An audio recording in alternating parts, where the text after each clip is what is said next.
to win this war. It's hard for me to accept that the American government really thinks that by pouring billions in there, it's doing nothing more than delaying the inevitable. And during that delay, hundreds of thousands of human beings will be killed.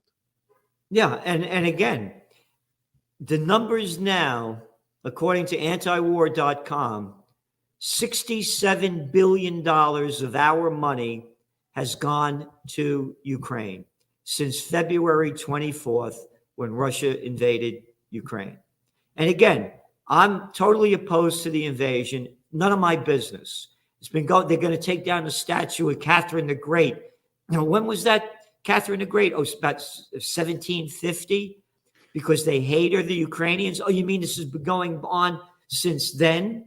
Easily. Back and forth, and we're going to fix it? You know, this. So I don't know how it ends. I mean, Putin will never ever accept an independent Ukraine allied to the West. I don't know how Joe Biden gets out of this.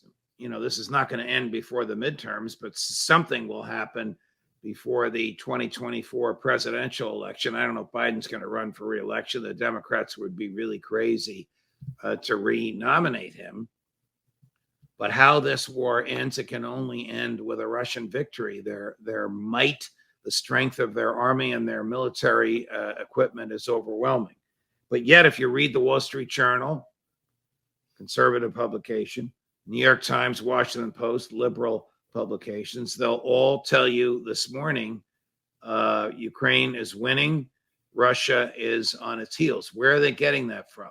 They're getting it from MI6, which, according to Phil Giraldi, lies more and better than the CIA does. That's the British intelligence services. And of course, they're getting it from the CIA as well. They have basically become mouthpieces for the Western intelligence community. I know you get pissed off when I say intelligence. That's what they call themselves. It doesn't mean they're smart. It means they're stealing info and lying about it. There's another factor here as well.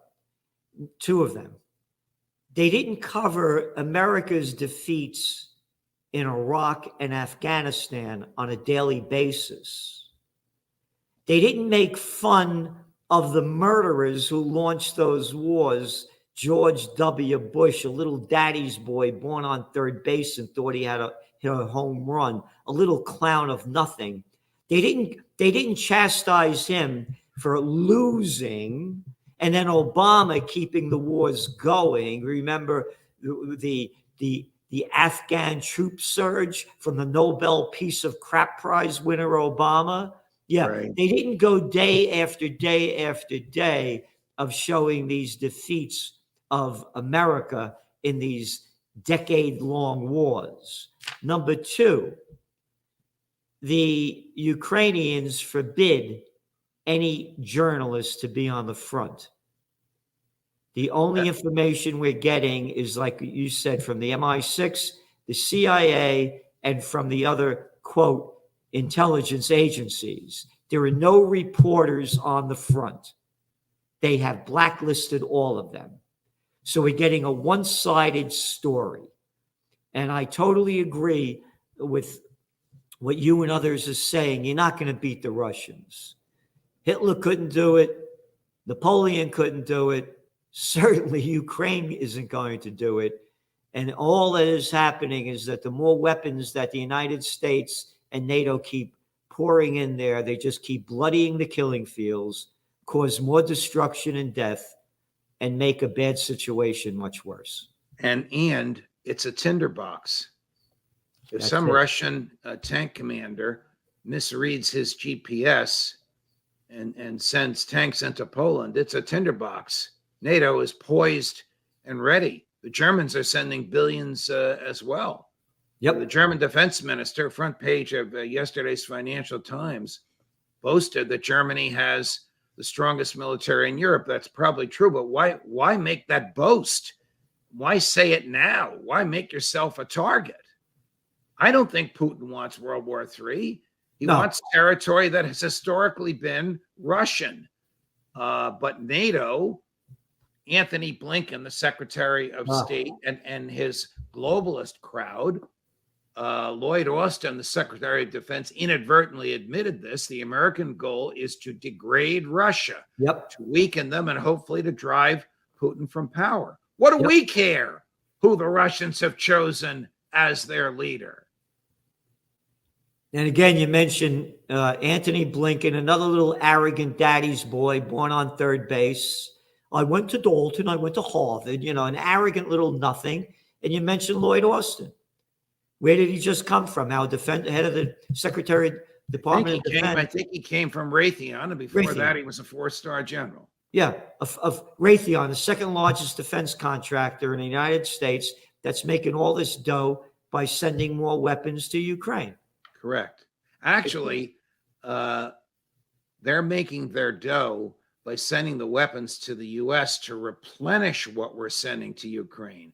Yeah. So Ukraine is getting older American equipment, much of which they don't know how to use, which is why we know there are American troops on the ground out of uniform, which gives Biden and company plausible deniability, teaching the Ukrainians how to use the American equipment. Otherwise, it would be useless to them. It's big, it looks good, it works well, it's expensive, but if you don't know how to turn it on and pull the trigger, it's of no value to you. That's why the American advisors, remember that word in the Vietnam era? American advisors are there.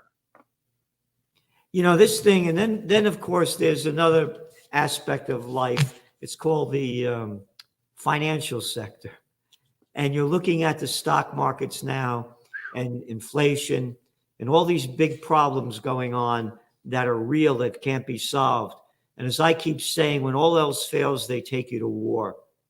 And my greatest fear is World War III has already begun.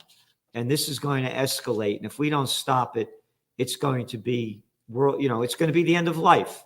You got these idiot moron rich people building bomb shelters, to live in. Oh, it'd be wonderful when nuclear explosions go off. Wouldn't it be wonderful to spend your life underground?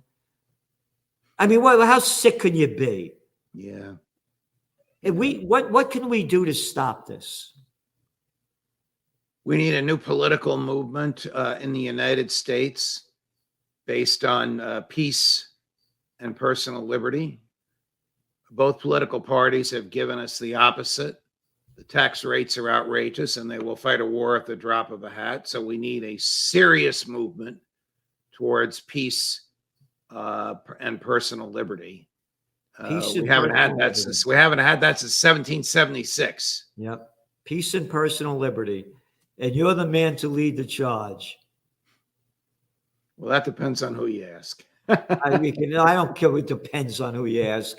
I say it because I've been there, you've been there, and we know there's no one else out there that knows what you know and brings the spirit of America in the way of fact and detail, as documents called the Constitution and Bill of Rights.